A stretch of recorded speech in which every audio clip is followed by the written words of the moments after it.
Hello and welcome, punters, to the first NRL pod of the season. We are from the Tripod and we break down every single NRL game every week from a punting perspective. Today, we'll be doing a pre-season pod where we look back at all 16 teams from last year and not give them our grade. We look at their odds for the premiership, who we think is underrated, who's overrated, some future bets in there, who we're looking to bet on early, and one early best bet for round one of the NRL. Jacob, how are you doing? Fantastic, mate. We apologise to people because the intention was to post this at what our regular preview pod time will be, which is 7 p.m. Daylight Savings time. But we, of course, had technical issues, and that's why this year we're going to be pre-recording the pods so that we can definitely make sure that we nail that time. Sometimes there's just added difficulties and gremlins when you try and do a live video. So sorry for people that did attempt to tune in. But we do what we think is going to be best for the listeners. And every year I say the same thing when we do our season preview, which is it is bloody so hard to pick only 8 teams that are going to make the top 8. But I think that ultimately is why the NRL is the best competition in the world. I think there's a lot of more than 8 fan bases out there that are going to be very excited about season 2020. Look, this is not every answer. We don't have a crystal ball. We're not telling you how every team is going to do necessarily. We're going to tell you what we think, but also we're going to be telling you specific aspects of teams that we're just going to be looking closely at to help us learn things that's going to help us make money punting this season. Oh, definitely. And we do have a good track record. This is our 6th season doing this. We've been profitable all 5 seasons in the NRL, so looking to make that 6 in a row.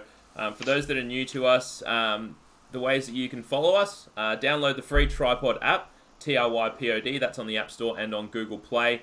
It's obviously free to download, and that's where we release all our best bets. Join our Facebook group, Tripod Punters Tips Forum. There'll be a link in the description to this video to join that one. And if you prefer to listen to us, listen to our breakdowns rather than watch us, whether you're driving to work or whatever, then we are also in podcast form. So you can look wherever you get your favorite podcast, whether it's Spotify or iTunes podcasts or whatever, we'll be on there. Let's kick things off for the season, Jacob. We're going to go in reverse ladder order and give our opinions on the teams. And I'm also going to have a little bit of money on the line today, Jacob. I'm going to ask you a question about all 16 teams.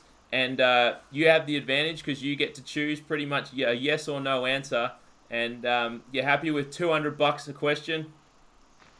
Yeah, I'm worried this could be a bit of a stitch up, but we'll go ahead. I'll do my best on the spot. All right, let's do it. Let's start with number 16, the Wooden Spooners from last year, the Titans. They are 101 to 1 to win the comp this year. And they are not going to win the comp. But they might have a slightly better season than last year. Obviously, last year they won only 4 games, and it's hard to see them doing worse than that, but it's also not easy to see them doing better than that. I mean, Ryan James has re-injured his ACL, which is just dreadful for that club. He's been an absolute leader there. A few shuffles around, you get AJ Brimson moving to fullback, and the big question mark for me is how Ash Taylor's going to go this year. We know that last year he had so many issues, not only injuries but off-field dramas as well, some issues with his mental health. So hopefully this year he comes in, ready to go, because when he's good and when he's on, he is one of the better halves in the comp. So to be fair, the Titans might win more than 4 games this year, but I still have them as Wooden Spooners. What about you, Jacob? Yeah, absolutely horrible last year. You can say they don't have the quality of other rosters. You can blame injuries, but if you watch them play, the effort was glaring. And with a new coach, Holbrook, he's got his work cut out for him, but also a new season, just a clean slate. It does mean they can bring a fresh, renewed vigor to their footy.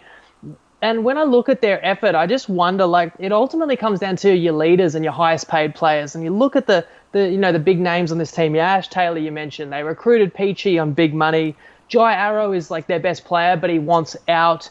Cartwright, another recruit. You've got Nathan Peets, Shannon Boyd, Callum Watkins. These guys have all played Test or Origin footy. But these guys, what were they playing with a lot of heart last year? I mean, if these guys aren't leading by example, the rest of the team has gone nowhere. Agreed. So pressure is on those kind of players. Look, some positives. I mean, I do like AJ Brimson, Sammy Fodawaker, and also think that they're a team that nobody wants to bet on. So they're probably actually not as bad as people think. So while I can't see them going many places, they can't fix this team overnight, I think they may actually be a side we bet on early in the season.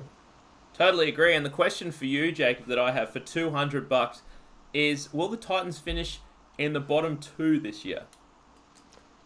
In the bottom two, look, I have them at 15th, but most likely, because it's such a close competition, I'll say no, they won't finish in the bottom two. No, for $200 to get things kicked off. $3,200 is going to be on the line today. Let's move across to the 15th team on the ladder last season. That was the Dragons. They are 34-1 to win the comp this year. Notable ins and outs, I guess you do recruit Isaac Luke to back up McInnes there. And you do lose Gareth Widdop, who has just been an absolute leader and the best player at that club for a long, long time. I don't know what to do with this Dragons side. I really struggle to see, how they're going to crack into the top 8 this year. I understand that they do have still a pretty solid forward pack. I mean, you've got, Origin rep players like Frizzell. Tarek Sims is still good, and Paul Vaughan, obviously, an experienced forward in there. My worry is with the halves, and I said this last year, and I don't think they did anything last year to put my mind at ease that Corey Norman and Ben Hunt can steer this team around the park. Look, if they have a marked improvement, then yes, this Dragon side could go somewhere, but for mine, they will probably be a bottom 4 team. Yeah, this is a side that's been March premiers the last 2 seasons and then fallen away. Losing McInnes in the 9s is brutal, pretty much their best player, their captain, and he's going to be out close to half the season. Yeah, I thought Luke was a strange signing. Now it's actually been a godsend that they do actually have him. His NRL career was pretty much over. He needed a lifeline. He's got a great opportunity here, and they do need him. And it's still a decent pack. You alluded to some big names. And James Graham is in that pack, and Trent Merrin as well, which they're both big names, definitely past their prime, but can still contribute a little bit. I don't have as big a question mark on the halves. I think you've got Corey Norman and Ben Hunt, who played together at the Broncos. They both actually have played Origin since Normie got his debut last year.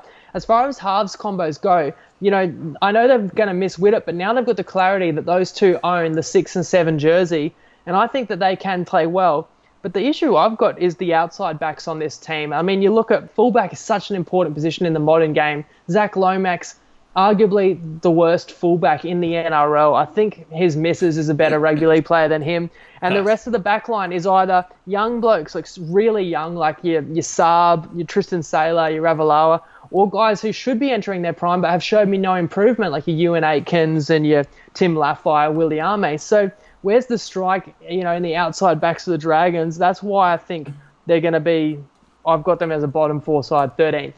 You have them as a bottom 4 side. My question to you, Jacob, for $200 is, will the Dragons be bottom 4 after 10 rounds, seeing as they always seem to start on fire? No, I'll say they'll be higher than bottom 4 after the first 10 rounds. They may fall away, as we know they sometimes do. As they always seem to do. Let's move on to number 14th on the ladder for last season. A disappointing season for the Cowboys. Many people expected big things for them, but just injury riddled. They are $17 to win the comp this year.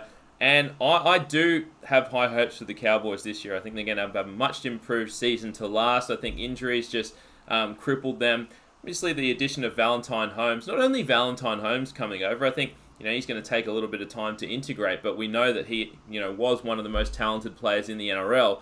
But Isan Masters is a quietly good signing as well. You lose Jordan Kahu, you lose Tamari Martin, but overall, I think those ins are bigger than those outs. You still have, a formidable forward pack on paper led by Taumalolo. You've got Michael Morgan in there, rep-level player, and he's going to have to step up again. He's been fairly inconsistent the last few years, but we've seen what he can do in terms of just absolute brilliance, and he's going to have to be that player for the Cowboys. So, look, if injuries can stay away from this Cowboys team, I think that, grabbing Valentine Holmes is going to be some buzz around the club. New stadium this year. I fully expect the Cowboys to be in the 8 and competing come finals time.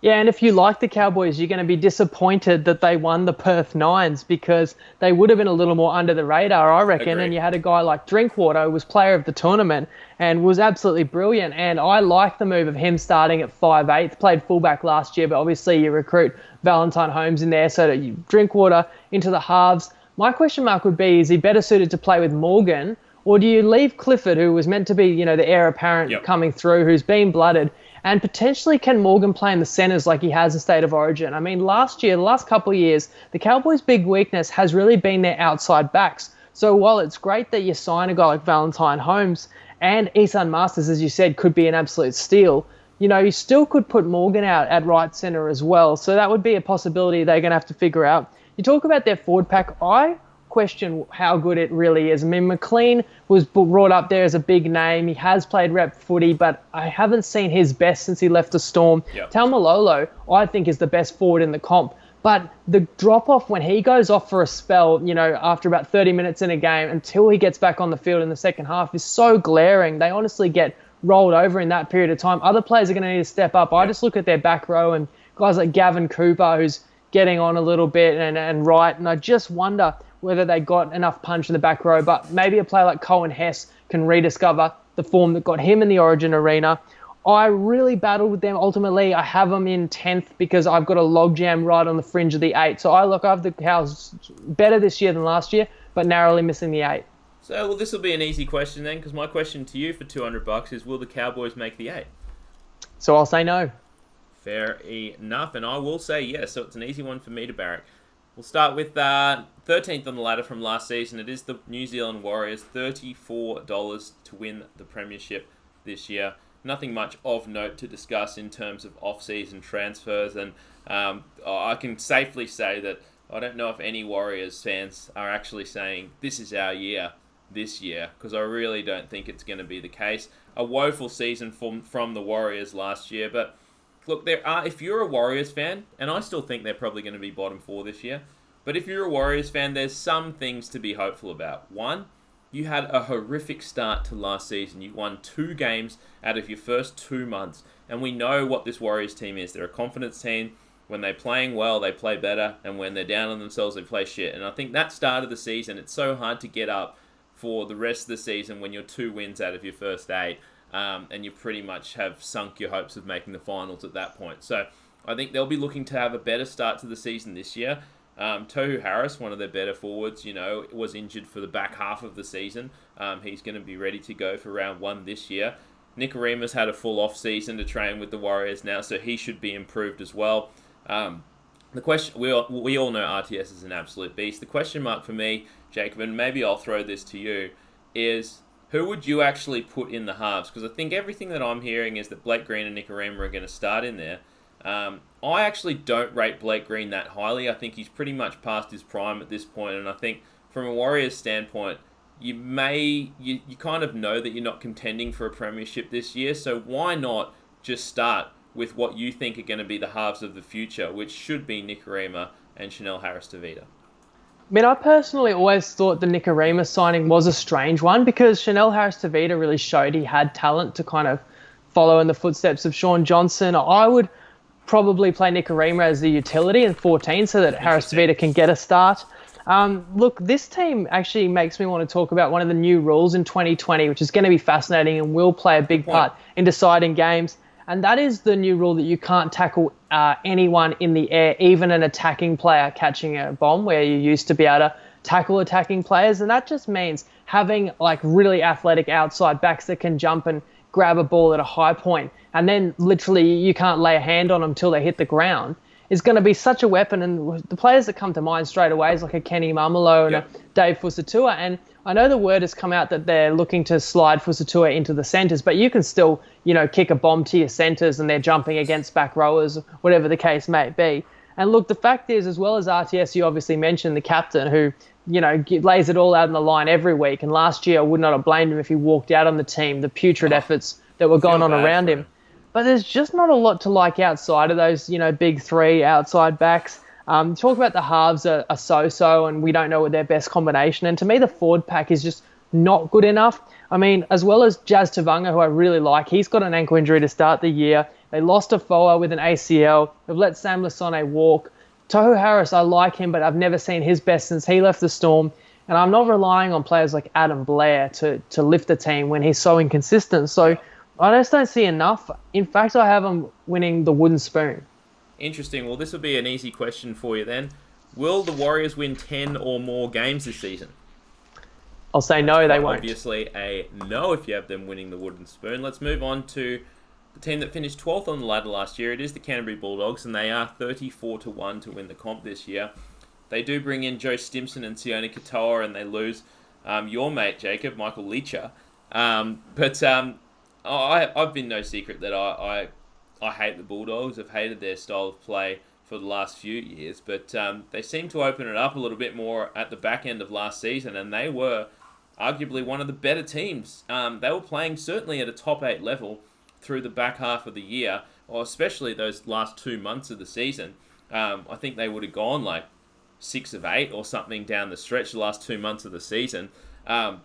So I think that's going to do a lot for their confidence coming into this season. I think, despite them being pretty much out of contention for the 8 for most of the year, to have, the coaching and the mentality and the players' mentality to buy in and still put in down the back half of the season, I really think that is a good sign for this Bulldog side.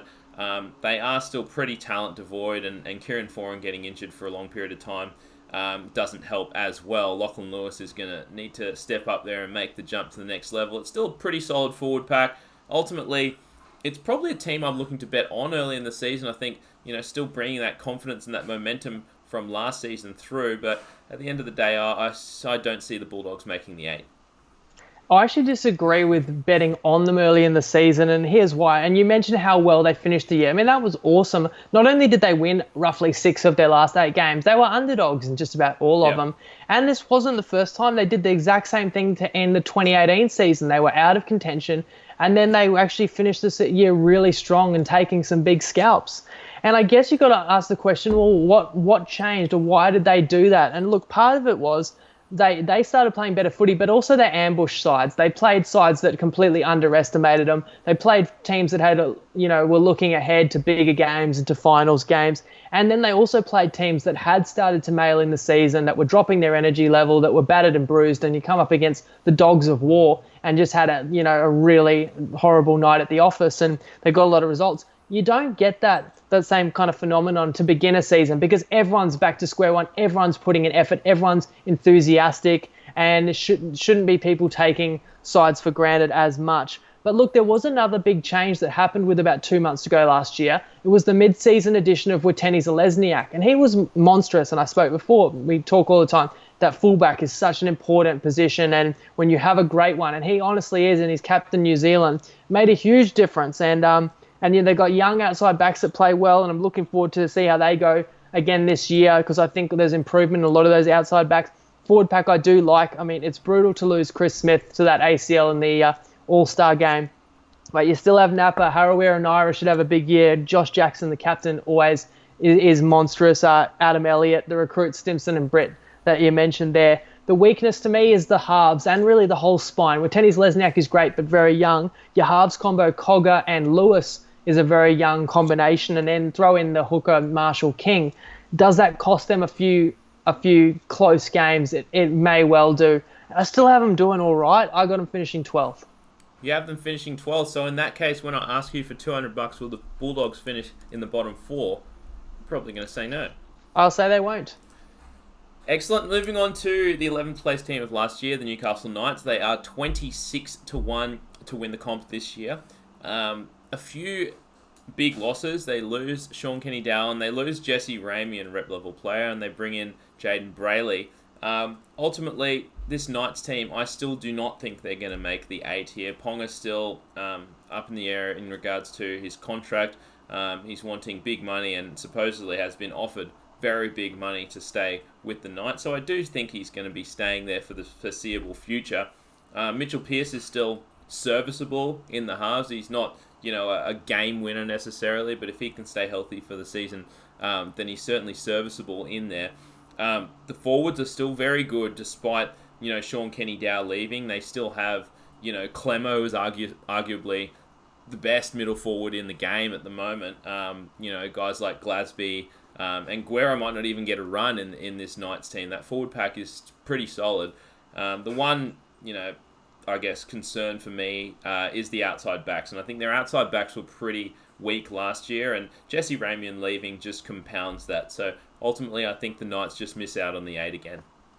To me, this is a really high variance team, so I'm going to be very interested to see how they play early in the year. to decide whether it looks like they're all buying in under new regime. Adam O'Brien, I mean, what an apprenticeship he's served. He's come from Storm and Roosters systems, and he's taking over what had become a very toxic environment that Nathan Brown ultimately was booted from last year. Again, like the Titans, you can't change things overnight, but it would be good to see them kind of play with positivity. I mean, you have a fan base that is loyal to the core and a really strong home advantage that's in their favour. You talked about some of the forwards. I like the young forwards too. Saifidi got an Origin debut last year. Fitzgibbon, Barnett. So I agree. It's actually probably an underrated forward pack in terms of quality. You mentioned Ponga, and I still rate Pearce. So, that combination of 7 and 1, I think that this Knights team kind of reminds me potentially of the 2019 Manly Seagulls, and that's the blueprint I think they could follow. So if we think of Manly last year, good forward pack, great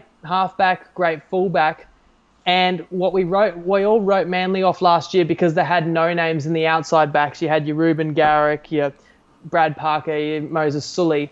But actually, the coach got the best out of those players. The halfback, the fullback, and the forwards got the best out of them. And as we know, Manly went on a deep run last year, and we're going to talk about them soon. So that's like your best case scenario for the Knights. And while it could go the other way if they get key injuries, I think it's such a make or break season with Pearce's prime coming to an end and with Ponga making a decision about his future that I'm going to believe that they can make the 8 this year and put together a good season. I have them finishing 8th. Well, then this next question will be very easy for you as well. For $200, Jacob, will the Knights finish in 9th to 13th position? So since I have them top 8, then I get the bonus that if they completely fold, I win that as well. I'll say yes. I mean, talking about the outside backs too, Bradman Best, that's a bit of a loss. He's got an ankle injury, I believe, but he'll be back about a month into the season. At least that will help the outside backs a little bit. Definitely. Let's move on to the 10th place team last season, the Penrith Panthers. They are $21 to win the comp this year. A bit disappointing for the Panthers. I think we both thought that they would make the finals, and if they did, that they could actually cause some damage in there with that roster. But this year, I think they have downgraded their roster. They lose Maloney, which hurts, and they lose Regan Campbell-Gillard, another rep player. They bring in Api Coruscant, who I think is going to help them. An issue for the Panthers, I guess, that a lot of people said last year was, Maloney and Cleary, they're a bit too similar. They don't have that spark. They're good in-game kicking. They're both sort of solid, but you don't have that guy that can kind of create a spark and make that game-winning play. And maybe Api Coruscant is that guy. On top of that, you have Maloney leaving, and now Jerome Luai is going to get a chance, and he's a bit of a playmaker as well. So I think that'll be a nice compliment to Cleary. I think he can just steer the side around the park, and Luai can be a bit more fancy there. They still have one of the better forward packs in the comp, despite Regan Campbell-Gillard leaving. So they just need a little bit more consistency this year, the Panthers. I mean, they started the season bad last year and kind of were playing catch-up all season long, but you know that when this team is on, they can beat anyone. So I have the Panthers right around that cusp of the 8. I probably think at the end of the day, they probably do sneak in. And you talked about how they started 2019 so badly, and part of that was that video scandal. It was really like the pre-season from hell. We called it. Yeah, and we said that you want to be careful backing them early in the season last year. And Ivan Cleary even came out a few weeks into the season when it had simmered down a bit, but totally admitting that it really did affect the squad. So when you're looking for improvement in a team, if you can kind of see why they didn't play up to their ability in a past season, then maybe that you can understand why things can change. So I think should be a much better preseason for this team. In fact, I just like the general culture of this side, that it's a relatively young team, and almost all these players have come through the Penrith juniors and played through lower grades together. I think Coruscant is a fantastic buy for this team, because what's really been lacking for the last few years, pretty much since Peter Wallace retired, was a creative number 9. So they have that now. In fact, I don't think Maloney will be as big a loss as you thought. I feel like he had one foot out the door. He'd had enough time there. And while he could create a match-winning play, he could also just easily give away a penalty and miss a tackle. So I'm a big fan of Jerome Luai. I talked about how much I liked him when I gave out some tips on Samoa in the World Cup 9s, and he started for them late last year. And of course, you've got Matt Burton in the mix too. It gives you another creative playmaker. In fact, I would even probably suggest, if it was me, throwing Burton or Luai into the number 1 jersey, because again, especially with Dylan Edwards being injured to start the year, they're going to go with Akins. But I just think maybe you get an extra playmaker in the fullback position. These kids, Burton and Luai, both so skillful, you just want them in the team.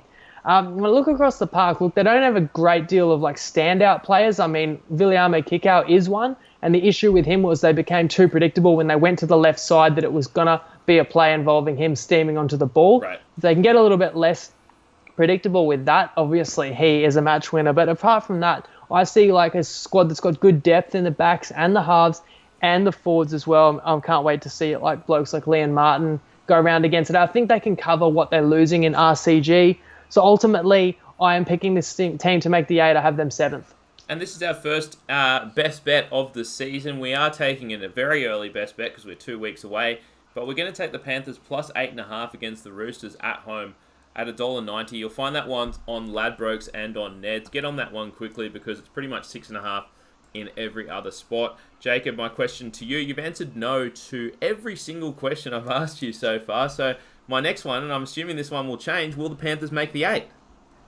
See, I'm not always negative, mate. I will say yes. Turning Panthers your are in the 8 this year. negativity around. Let's move on to the team that just missed out on the 8 last year. They finished 9th. It was the Tigers, 34-1 to win the premiership this year, and just an absolutely brutal end to the season for the Tigers. That's the 8th straight season that they have missed out on the 8, and pretty brutally last year. I mean, at least it wasn't a close game in the final game of the season, but if they beat the Sharks there in the final game, they make the 8.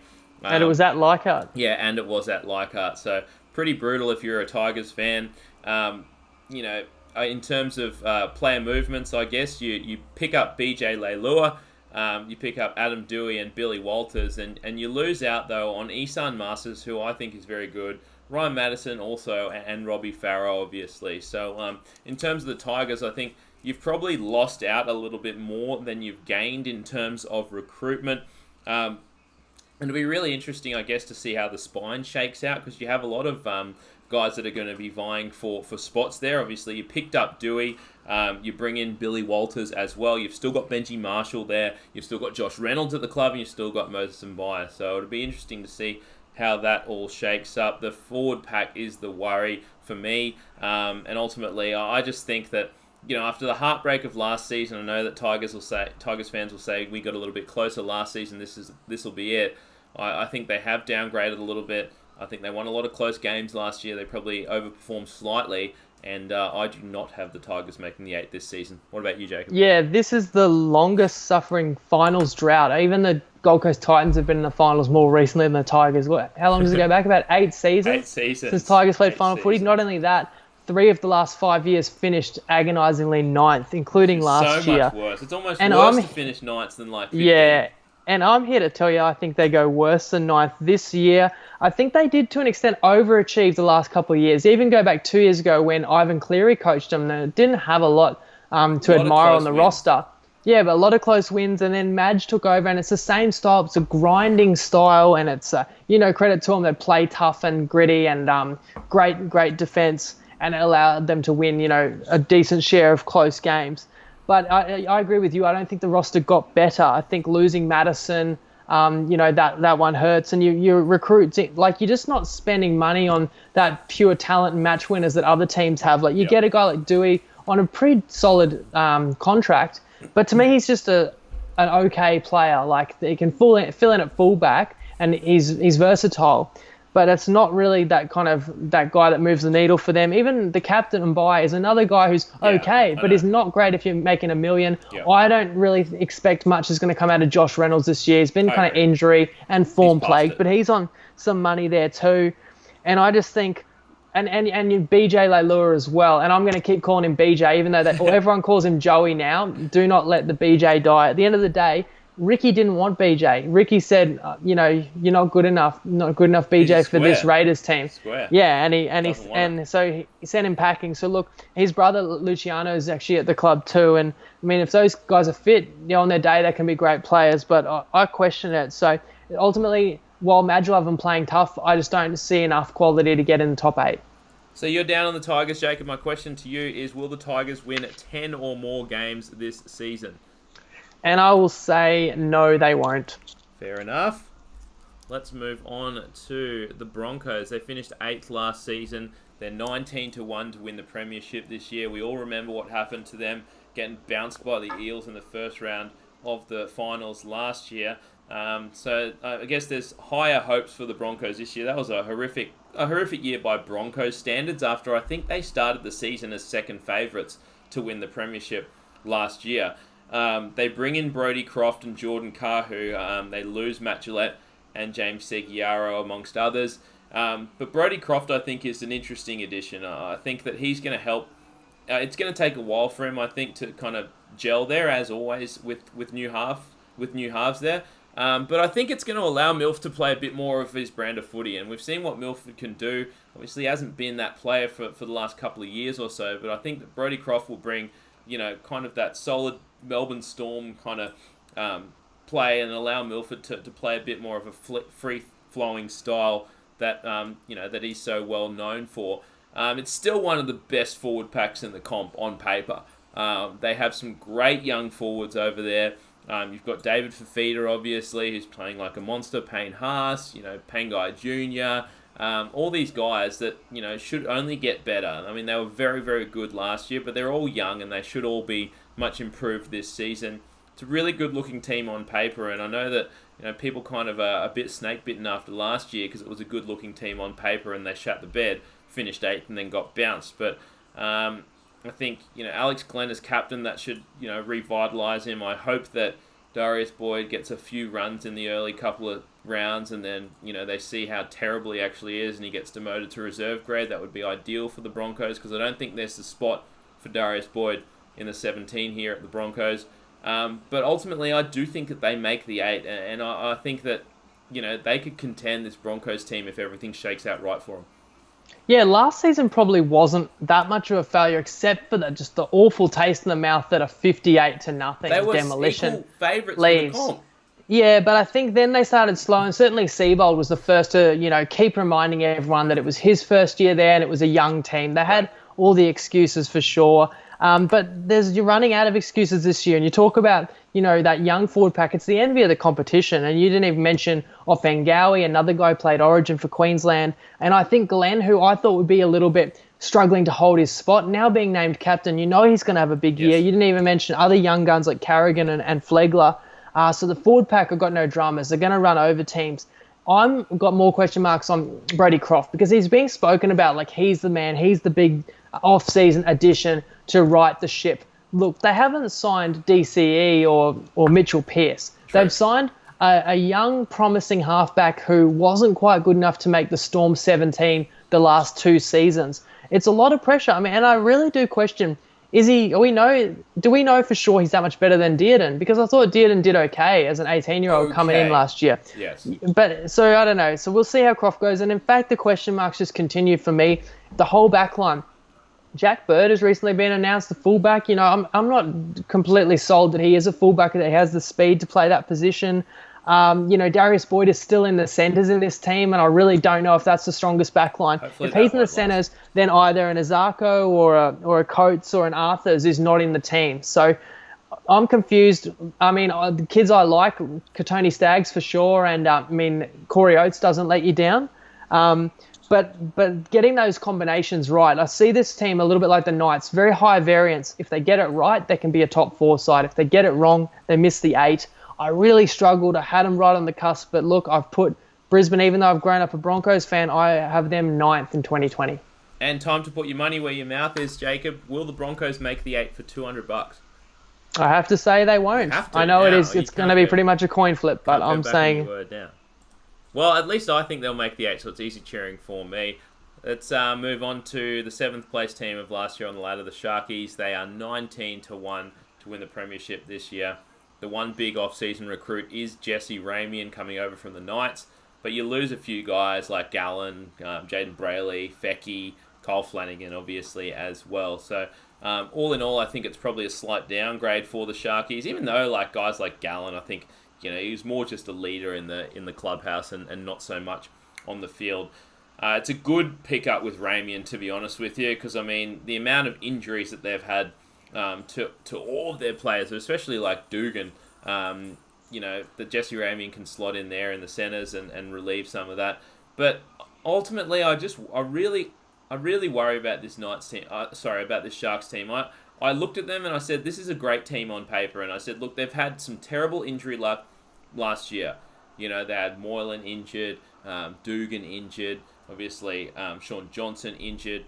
And then I kind of said to myself, look, I should be betting on this team this year, because whenever you have a team that has bad injury luck the year prior, generally they're good value the year after. But just looking at these players, sometimes you just get players, don't you think, that are just injury prone, and players, and these are all these players on the Sharks team that I'm worried about. It's Moylan, it's Dugan, it's Sean Johnson. They're all injury prone. We've seen this multiple times, that they just cannot stay healthy for a season. So look, although the Sharks are coming in relatively healthy for round one, even though Dugan probably is going to miss round one as well, I struggle to see how this team stays healthy enough to make the 8, and ultimately I have them missing the 8. Yeah, and I'm just not feeling good vibes coming out of Cronulla. And this is a squad that you guys would know if you've followed the pod for the last few years. We've always really highly rated the Sharks. I mean, we picked them as a contender when we started in 2015. We picked them to win the comp in 2016. Yes. And we've liked the quality that they have in that roster for the last few years. And you're right, they did have a lot of injuries last year, but you do pick players that have an injury history. And talk about Matt Moylan, who I've always liked when he's on his game. I mean, he's struggled with hammy injuries. You hate to see it, but if you can't get your hammy right in a preseason, they're talking he may not be ready for round one, and now there's a calf. When is it ever going to be right? And it's just like Josh Morris wants to get out of there. Dugan, they're butting heads with him. They want to offload him, but no one wants to pay the salary that he's on. Blake Brayley is going to have to play 80 minutes at hooker, and that's going to be a new for him because they've lost Jaden Brayley, and then they signed King, and he did his ACL in the preseason, which is tragic. They're not playing at Shark Park this year. They've got to play games at Cogra. Look, there's positives. I really think it'll be a big year for Bronson Cherry, and you mentioned signing Ramian, and I'm still a big fan of Wade Graham. And it's just going to be a question mark on other blokes. Like for Fifita, he's had off-season knee surgery. What's Aaron Woods got left in the tank? I think John Morris did a really good job to get this team to the finals last year with a bit of adversity. I think 2020 could be an even tougher job. I have them 11th.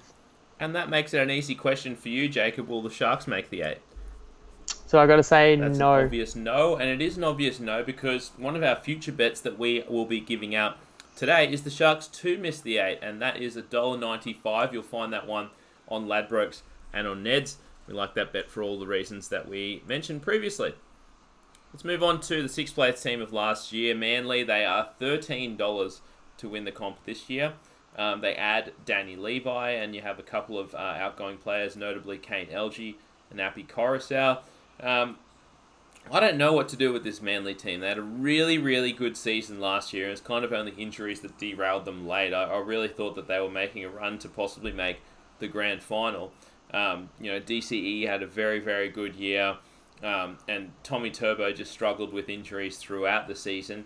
And those Trebojevic brothers have both had, shoulder and elbow or arm, pec and shoulder surgeries at the end of last year. So Tom's looking to be ready to go for round one. Jake looks like he might need a little bit more time. So that's the worry with this, this Manly team is whether they, Jake and Tom can stay healthy for the season.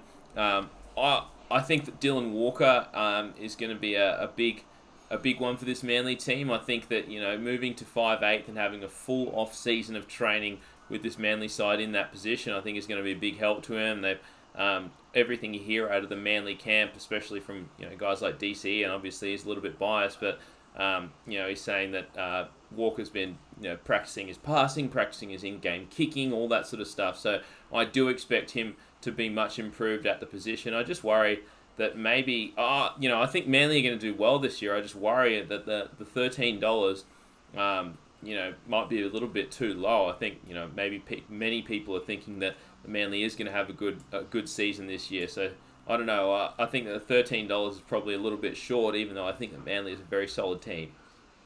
I think that is a justified price because you look at how good they were in 2019 since Desi came back to the helm there, and they had a lot of injuries last year, including big lengthy injuries to guys like Tom Trebojevic. And off-season surgery, I'm not as concerned. Tommy Turbo is meant to be good to go from round one. Jake Trebojevic is close. If it's not round one, it'll be very soon after that. And I just think you talk about those two brothers. I mean, you're talking about close to the best fullback in the comp, and you're talking about close to the best lock forward in the comp. And between that, you've got DCE at captain at halfback, and your prop bookends in Fanua Blake and Marty Tapau. I mean, that is the foundation of a quality team with Des, who is a mastermind again. That's pretty much, it's hard to fail with that. And I actually think you're spot on talking about Dylan Walker, because he came into the team about midway through the season last year. Now you get a whole preseason, him playing at 6. I think he can be really, really explosive. Look, losing Coruscant and then Manasi Fainu having these troubles with the stand-down policy, and he's not going to be able to play, that's a double whammy. But I've always been a fan of Danny Levi, so to get him in is very, important signing for them. And I think they can go just as good as last year. In fact, they came 6th last year. I actually have them 5th in 2020. Well, then it's going to be an easy question for you, Jacob. Will the Sea Eagles finish top 6 again? I have them top 6. You know what? I think this team's top 4 quality, but because they do rely on DCE and the Turbo Brothers that'll all play a big part in Origin, I had them 5th. Fair enough. And that's top 6, so we've got another yes from you. Next up, we'll get to the 5th place team on the ladder from last year, the Parramatta Eels. They are $11 to win the premiership this year. Surprising price, I guess, for some.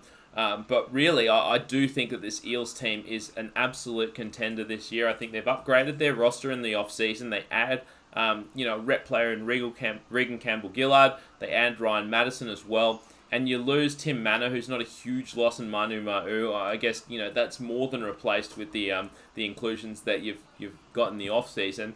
And I think this Eels side, just watching them last year, I think they're well coached. They have a good defense. And they just seem to run the ball harder. I know I've said this multiple times to you, Jacob, but it just seems as though those Eels forwards, although they aren't, the best forwards on paper, they just seem to just run the ball so hard every single time and for a full 80 minutes. And I think that's purely coaching and mentality for those forwards. So if on the back of those forwards, getting some go forward, you've got, Mitch Moses and Dylan Brown, who I think should be even more improved this year. We saw a jump up from Moses last year and Brown as well, and I think we could see a similar sort of improvement for this year. So at the end of the day, I really do think that this team is an absolute contender, and I do think that they, like you said, Jacob, before, in terms of the rule change for tackling offensive players, I think that's good for the Eels as well. You've got 2 very big wingers. They can get up for the ball, and I think that favours the Eels probably more than most teams in the comp. Oh, yeah, Ferguson's an absolute handful in the air, and now you cannot tackle a player when he's in the air. I don't know how you're going to be able to defend a pinpoint kick to Ferguson. And look, it seems like the Eels is everyone's smoky. So, I hate being on a team that we love as a double-digit odds to win the title, but feeling like that a lot of people are on them with us. Sucks. But, look, they're the 5th favourite, but I've still got them finishing 2nd. And I still believe that that's great odds. So we put our money where our mouth is with these futures plays that we think is worth it, because the Eels have a decent opening draw to the season. I don't know if these odds are ever going to get any higher. I just love the fact that they've built this team up. Like, they've built continuity amongst the key positions there. You have some young guys in key positions like Dylan Brown and Reid Marnie, but they've got a few games under their belt now. You've got the stars in Fergo, and Mitchell Moses is really emerging as one of the star halves. And you talk about the pack and obviously adding Campbell-Gillard and Madison. Yep. It's just a great mix to me of mobility, but also enforcers there, because you're adding to Paulo, Sean Lane, Nathan Brown, Kane Evans, Nia Kore. I think the mix is right. You've got a great energised fan base, long-suffering, but energised with a new stadium, and know that their team is good. They got a taste last year, getting to the second week of the finals. No excuses now. This team has to do really well this year, because they've got a lot of players that have the ability to do it. They've got the squad to do it. So I have them coming 2nd. I have them making the grand final. So and I agree with you. They're very, very solid. And so this question's going to be easy for you. Will the Eels finish in the top 5, Jacob? Let's take them, yes, and in the top 5. And that is a yes, and this brings us to 4 more of our futures bets that we'll be releasing today. As a best bet, we're taking the Eels over 12.5 wins for the season. You'll find that one on BetEasy at $1.80. And for some value plays, we're taking the Eels to make the grand final. That's $6 on Bet365. We're taking the Eels to win the minor premiership. That's $11 on Bet365 and Ladbrokes. And we're taking the Eels to make the top 4. That's $3 on Bet365, Ladbrokes, and on Neds. let's move on to the fourth place team on the ladder last year, and the second place team obviously lost in the grand final to the Roosters. It's the Raiders. They are $7. And I guess, just a brutal end to last season for the Raiders. You can argue that they did deserve to win that grand final. I guess in terms of notable ins and outs, they pick up Curtis Scott, which I think is a good pickup. They pick up George Williams from over in England, and it's yet to be seen how he's going to fit in there in the halves. But they needed to do it because they lost Aiden Caesar, they lost Jordan Rapana, and they lost BJ Leilua.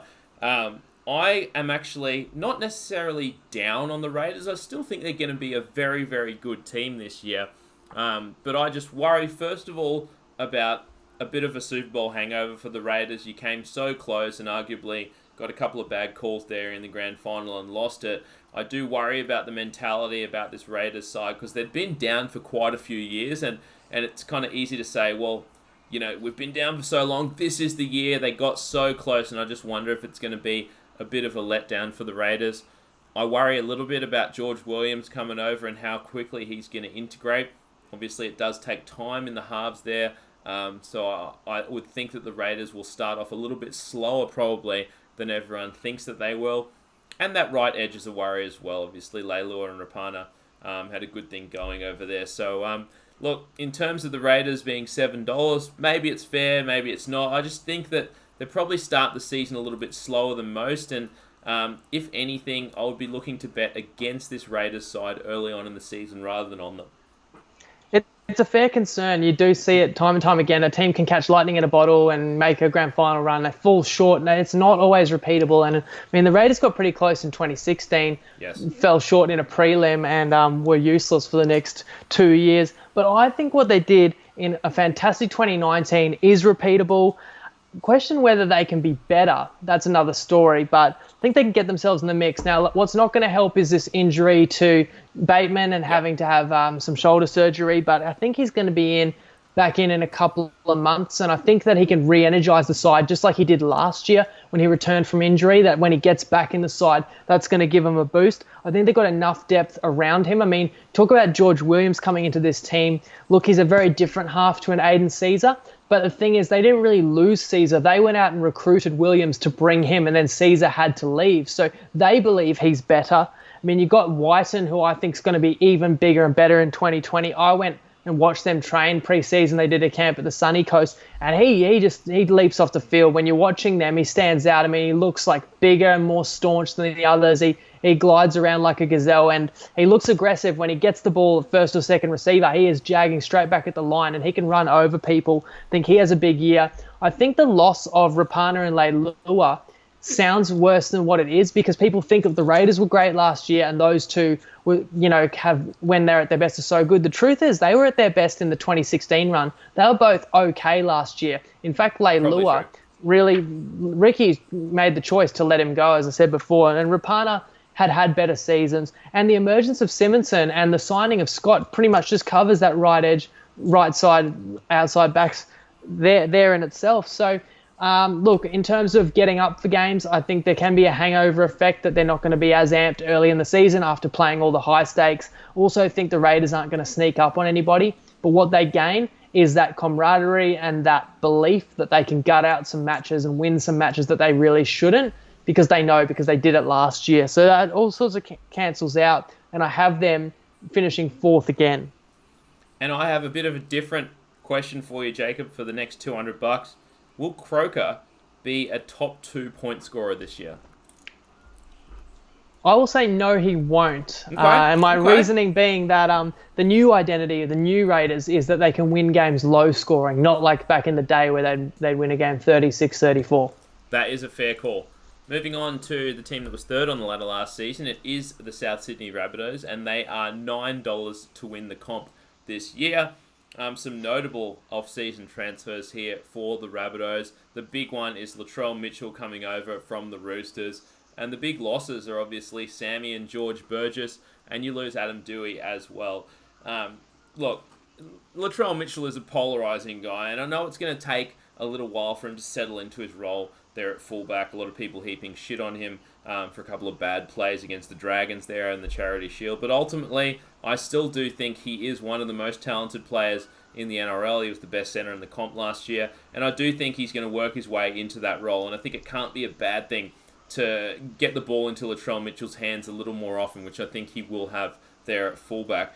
The outs in the forwards do hurt. I mean, the Rabbitohs have still a very solid forward pack, but losing the Burgess brothers, not only from an on-field standpoint, but also from an off-the-field standpoint as well. I think Sam Burgess is such a leader off the field and on the field. I think that is a little bit more of a loss than people probably do think. Even though they made some terrible plays on the field, I think just his leadership counts for something, certainly. But you still got a very, very solid roster. I mean, you've got arguably the best hooker in the comp in Damien Cook. You've got Cody Walker and Reynolds there in the halves, and if Reynolds can stay healthy for the majority of the season, then I think the Rabbitohs will do all right this season. I do think they'll be a top 4 team, and they'll be right up there, thereabouts, and I think Latrell's going to be just fine. It's funny, it's a changing in the guard for the Rabbitohs. You're losing 2 absolute generational legends of the club in GI and then Sam Burgess in back-to-back years. Yep. But the last 2 years, this team has lost narrowly in a preliminary final. So to remain very relevant and contending while changing to, obviously, the new blood, you're led by your Cam Murray, your Cody Walker. I mean, Latrell's there this year now. It's pretty impressive, and it still is a really good team, and that halves combo is still very elite and such a lethal combination of skill, finesse, kicking, and running threat. The spotlight will be on these backline players. Latrell Mitchell now may not be at full speed straight away. I think he can be a damaging fullback. I remember games he did play at fullback when he was a bit younger, coming through into first grade at the Roosters. You got James Roberts, had a pretty quiet year last year, but we know what he's capable of. Gagai always plays better at rep level, but, has he got much left to offer? Alex Johnson has always been a really talented player. And some young outside backs in Braden Burns, who had an injury last year, and Campbell Graham is a quality, try scorer as well. And on top of that, we mentioned the halves and the backs, and you said Damien Cook as well at hooker. I mean, is absolutely lethal. So really, to me, the question mark is in the forwards, because you can't replace Sam Burgess. Sure. People are very concerned about the news that Cam Murray is going to move to an edge, but when I heard an interview with him, that was really just about where he's going to be designated to start. Keep him on an edge in the first 20 minutes until the sting gets out of the game, and then move him back in the middle where he's more effective and actually allow him to play more minutes. So I've got no concern about Cam Murray's effectiveness and Wayne Bennett's plan to use him. You've got some other decent young forwards in Sewer, Totola, Knight. Ethan Lowe debuted for Queensland last year. So there's something there that still has them, to me, a top 8 side. But I think that pack may be fall a little bit short of winning a comp. Fair enough. And so my question to you for the Rabbitohs, Jacob, will we see the Rabbitohs have 13 or more wins this season? To finish top 6, I'll say yes, 13 or more wins. Fair enough. Let's move on to the premiership winners, the Roosters. They are $4.25 to win the comp this year. Seems low, but this is a stacked team. And I'm trying to think, Jacob, if they were lower last year. They probably were, right, with Cronk and Latrell in the lineup? Yeah, I think they were in between $3 or $4 to open the season. Everyone knew a very real possibility they could repeat last year. Even so, it's very, very rare to see in the NRL at the start of the season a team right around that $4 mark. But it is warranted. I mean, they're going for a three-peat, which is, we've never seen a three-peat before. And we're going for a three-peat without Cooper Cronk and Latrell Mitchell. So it is going to be tougher. But they do bring in Kyle Flanagan from the Sharks. So it's going to be an interesting one this year for the Roosters. I'm actually a little bit down on the Roosters this year. Just not only the fact that I, have a little bit of worries about Keary steering the full ship. I know we had limited games with him without Cooper Cronk last year, and he did step up. But also, just losing that leadership of Cooper Cronk, losing Latrell Mitchell, one of the most damaging centres in the comp, and also the fact that you have won the premiership 2 years in a row. It's just it takes it out of you. I know that, this is the most talented roster on paper in the comp still, but just, going all the way 2 years in a row, playing the World Cup Challenge, all that kind of stuff, not only mentally but also physically, fatiguing. It's easy to have a bit of a letdown the year after, and especially early on in the season. So I think I'm going to look to bet against the Roosters early on in the season. That's why we've taken the Panthers against them at home, catching the +8.5. But not only that, also because this Roosters side knows that you don't have to finish top of the table to win the comp. They're going to rest players along the way. They're not going to be super fussed about, winning all of their early games. They know that if they lose some, they'll still be right around the top 4 come finals time. So, even though I think the Roosters will certainly be in the top 4 come the end of the season, it's a team that I'm probably looking to bet against more than on early in the season. Yeah, incredible feat to win this competition 2 years in a row, and we've been on to them. I mean, if you've seen our power ratings the last 2 years, that team's been at the top, very close to the top the whole way along. But you still need luck, no matter how good you are. You go back to 2018 in the finals, there's a pretty lucky close win against the Sharks in week 1 of the finals. Yes. There's a very close win in the prelim against the Bunnies in 2018. In 2019, you only got to look back to the grand final. We all understand that game was tied with 8 minutes to go. We know how close that was. So all you can really do is give yourself a chance and hope that your team is fit and healthy to when the whips are cracking late in the year.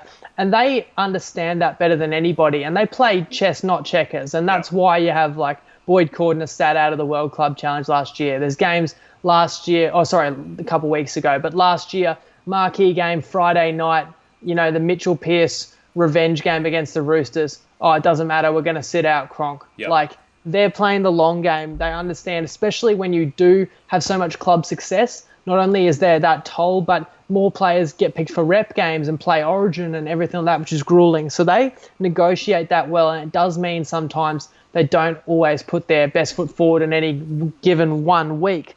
And that is why they're not going to win every game this year, and why there can be value betting against them. Now, you talk about the ins and outs. Obviously, Cronk is going to be a massive loss, but don't think about it as in what's the difference from Cronk to Flanagan, because Keary can take on a bigger role. Just think about the 2018 grand final. They have other playmakers on the team.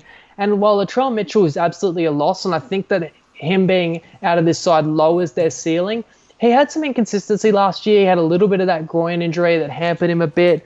I think they cover it pretty well. I mean, Joey Manu's emerged so much, and they're playing Angus Crichton at centre, which is interesting. I think in an attacking point of view, he can do a job there. Whether he's mobile enough defensively, we'll find out. I mean, I watched closely when they played St. Helens, but jury's still out for me. But they've got other options as well. I like an up-and-coming kid like Satili Tupanua as well. You've got to give the Roosters credit for finding some talent as well, bringing some talented youngsters through. I know that they get a bit of grief for not having juniors, but even when they recruit well. So I think Flanagan will go well, and Tupanua, as I said, I have them finishing 3rd. Fair enough. And so in that case, this question is not really related to that, but will the Roosters make the grand final again for $200, Saka? So as I said, I believe they're absolutely in the mix, but to make the grand final, I actually will say no. Woohoo! Big call. All right, let's move on to the team that finished top of the table last year. It was the Storm. They are $6.50 to win the comp this year. And I'm a little bit down on the Storm this year. I mean, I feel like, I've said this many times before on many previous pods, and I feel like everyone says it every year. It's like, oh, this is the Storm. This is the year that the Storm will finally regress a little bit, and then they end up fucking, top of the table again. This is the year that I do think the Storm will regress a little bit. I mean, yeah, you lose, Curtis Scott, Will Chambers, guys like that have significant impact there in that Storm side. I've said this every year, but Cam Smith is getting a year older. And this is not the Storm team. I get that they won the Premiership last year, but I mean, you've slowly lost some players. Minor Premiership. Sorry, the minor Premiership last year, but you've slowly lost some players along the way. I get that Pappenhausen is, a talented guy, but still I don't, trust him like I did Billy Slater. You still have beast wingers in Vunivalu and Addo-Carr, that's for sure, and you still have, a very good forward pack. So, although I expect the Storm, to be in the finals again, these odds of 650 seem way too low for me. I actually have the Storm missing out on the 4. Yeah, and I understand your point of view that like these household name teams like the Storm and the Roosters that have been so successful that, man on the street in any typical game is probably going to bet on them because the Storm are so good. Right. These are the teams we want to nitpick and actually see if we can find a kind of a chink in the armour. because it's more likely we can get better value betting against them. But I can't do it. And I heard you say the same thing last year, and I tipped the Storm to win the minor premiership last year, and I was lucky to win that bet against you. And I actually am tipping the Storm to finish number one again this year. I mean, look back to last year. They won 18 of 22 games. I mean, that's absolutely ridiculous. 18-4. The 4 losses by 1 point, then by 2, then another game by 1, and then by 4 points. And the game they lost by 4. They were winning 18-0 as well. They could have won every game they played last year. As ridiculous as that sounds. And look, they lose players every year, but I think that guys move on when they can replace them. Even Will Chambers was out of favour before they even got to the preliminary final stage, and Curtis Scott had behavioural issues as well. If you want to say the back line, yeah, exactly. The back line is a bit inexperienced. Pappenhausen, Shaw, Jerome Hughes, pretty inexperienced halfback. In terms of Jerome Hughes, I think Cameron Smith may actually play a bit of first receiver and play pivot there because they've got Brandon Smith waiting in the wings. He can come on and play some dummy half, obviously. And then Brandon Smith can also be on the field with Cam, and Brandon Smith, little hectic cheese, the nugget that he is, can just play as a middle forward. And he's just an example of the depth they've got. I mean, that forward pack is still class with the Bromwich brothers and Big Nelson, Felice Kaufusi, Dal Finucane. More depth behind that too. It's another side that recruits well and brings through quality juniors every year. And they've got a great coach. They've got a good home advantage there. That's why, try as I might, I look, up and down at the sides that I had in my top 4. I believe the Storm is just so consistent and so hard to beat. I have them winning the minor premiership again. Well, this will be a very easy question for you then, Jacob, finishing on an easy one. Will the Storm finish in the top 4 this year? Sure will. That's an absolute slam dunk one for you, isn't it? I suppose, what's the odds on that? Roughly, you're giving me all 50-50s, but I'm getting $2, so Kind of. I'm hoping I'm making the right decision. Some of them aren't, but I just thought I'd see which way you go. Some of them were like $2.40 and stuff, so hopefully you've chosen the right side on most of them. Guys, thanks very much for tuning in once again. Sorry we were a bit late on the pod tonight. Usually, as you see on the screen, we will be every Wednesday at 7 p.m. Australian Eastern Daylight Savings Time, and we'll do our round recap at 9 p.m. starting obviously the Sunday after round 1. Like I said earlier in the pod, make sure you download the Tripod app. It is completely free, and you will get the best bets before anyone else. That's the first place that we release them.